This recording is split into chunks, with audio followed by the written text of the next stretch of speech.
Барлықтарыңызға ассалаумағалейкум. Менің алдымда қасиетті қағба тұр. Осы қағбаға қарап тұрып, тілеген дұға тілектер қабыл болады деп айтады ғой. Мен осы видеоны көріп отырған әрбір қазақ бауырыма, мұсылман бауырыма, я Раббана Карим, осы қасиетті мекенге аяқ басуын нәсіп ете көр. Елімізде, Аллахым, әрдайым әділдік орнауын өзіңе Аллахым нәсіп ете көр. Қыздарымыз жыламасын, баршаларыңыздың отбасыларыңызға береке, байлық тілеймін. Біз тек қана дұғадамыз. Үндемесек те еліміз үшін әрқашан дұғамыз. Еліміздің ішін даудан, сыртын жаудан, тілсіз жаудан және табиғат апатынан сақтасын.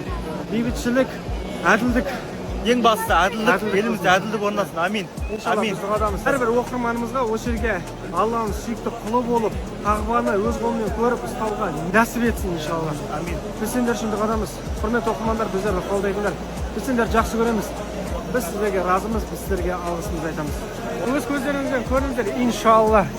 Алла дұға тілектеріміз қабыл етсін. Қазір біз шашымызды алып тастаймыз, ау, просто бека болмай тұрғаны. Примерно осындай. Өзі біледі ғой әркім кіммен араласып жүрген, дұрыс па? Жақсымен аралассаң, жетерсің мұратқа. Жаманмен аралассаң, қаларсың ұятқа дейді қазақ айтады. Пайғамбар саллаллаху алейхи ва саллям айтады. Жақсы достың мысалы әтір сатушы сияқты дейді, ана қараңыз. Жақсы. Иншалла, достарыңмен осылай Меккеде жүріңдер. Come to Mecca. Осы видеоны кіммен Меккеге барғың келеді соған жібер. Алдыңғы жолы Меккеге келген кезде Алладан тілеп едім. Өзің қосқан хайырлы жанмен осы жерге қадам басуды нәсіп етші деп. Бүгін Аллаға сансыз шүкір, сол күн туды. Аяқ асты қажылыққа келіп қалдық қой. Аллаға шүкір. 4 сағат қалғанда ма билет алдық қой? Бек алғаш рет қағбаны көрейін деп жатыр. Есіңде ма? 348 күн алдын біз осы жерде блог түсіретінбіз, короче. Екеуміз бастадық қой мына жерде. Реал ақшасы қандай құнды деген видеошы есіңде ма? Содан кейін басталып кетті. Осы жақтың блогы, осы жақтың байлығы. Лаббайк Аллахумма лаббайк. Бек чувствие қалай, самочувствие қалай болып тұр? Жыламасаң бар ғой, тәйірейсің. Жүрің қатып қалған ғой сен жыламасаң. Басында бәріміз бірге кіргенбіз, қазір что-то не жанымызда Бека жоқ, тағы 2 адам жоқ. Алла адастырды, значит нормально. Қабада адассаң нормально. Главное тура жолда адастырмаса болды. Мына тұрған Хадиша анамыздың үйінде андай кафельдер тұрған бар ғой. Кішкентай кафельдердің бәрі Хадиша анамыздың үйі. Пайғамбарымыз былай жасаған ғой, қараш. Хижрат жасайтын кезде бар ғой, Мединаға қоныс аударатын кезде, мына жерден дәл осы үйден шығып, ана сағат бар ғой. Сағат жақта Абу Бәкір радиаллаху үйі бар. Ол кісінің есігін қағып, Алла тағала маған серік етіп, сені таңдады. Екеуміз хижрат жасаймыз деп Мединаға осы жерден алып кетеді. Бұйса болашақтан да қылайық. Келеміз ғой тағы да. Пайғамбарымыз қалай Меккеден Мединаға жаяу барды, біз де солай барайық. Eşitama Süleyman Aka. Қандай тілде сөйлеп кетті енді? Süleyman Aka, мен hazır hacizimni bitirdim, inşallah nima qilaman. Осы сөйлегені қызығы. Labay, sizga telefon qilaman. Неме қылам дейді? Haftangacha javobini berasiz-ku unda. Ботаның арманы, менің арманым орындалды. Бірге Меккеге келу.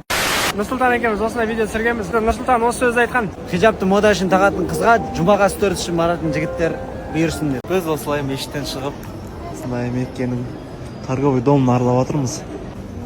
Мұнда парфюмдер бар екен. Bizim парфюмдер неге бір түрлі иістері? Нагурцы сяп.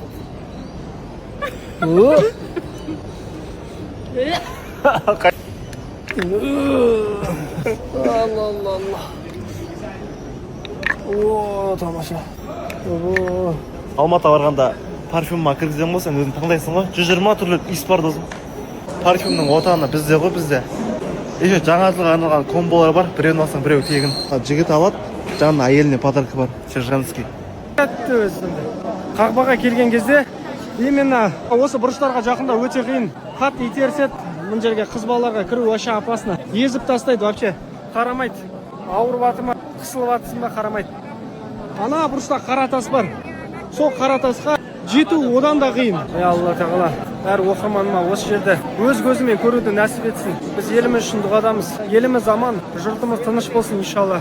Еліміздің ішін жаудан, сыртын даудан, табиғат апатынан, тілсіз жаудан сақтасын.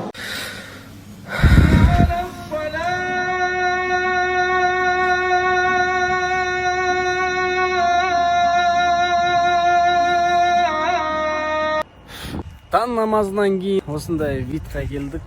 Сағатқа Бека мен Буба фотоға түсіп отыр, естелікке. Фото екеуміз армандап тұрмыз.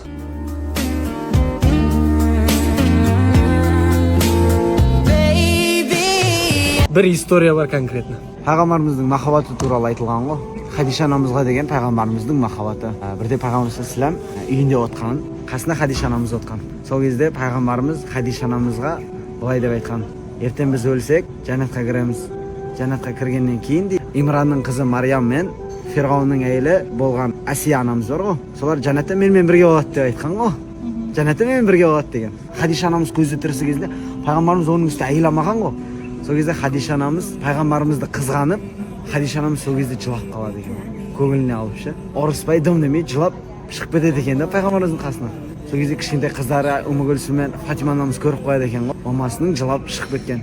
Папасына кіріп сұрайды: әкешім, осы уақытқа дейін анамызды ешқашан жылатқаныңызды көрмедік дейді. Неге анамызды жылаттыңыз дейді. Сол кезде пайғамбарымыз былай деп айтқан ғой: маған Жибрил періште сендердің аналарыңның амал дәптерін көрсетті дейді. Оның амал дәптерінде бүкіл құлшылығы қабыл болған дейді. Барлық амал бар.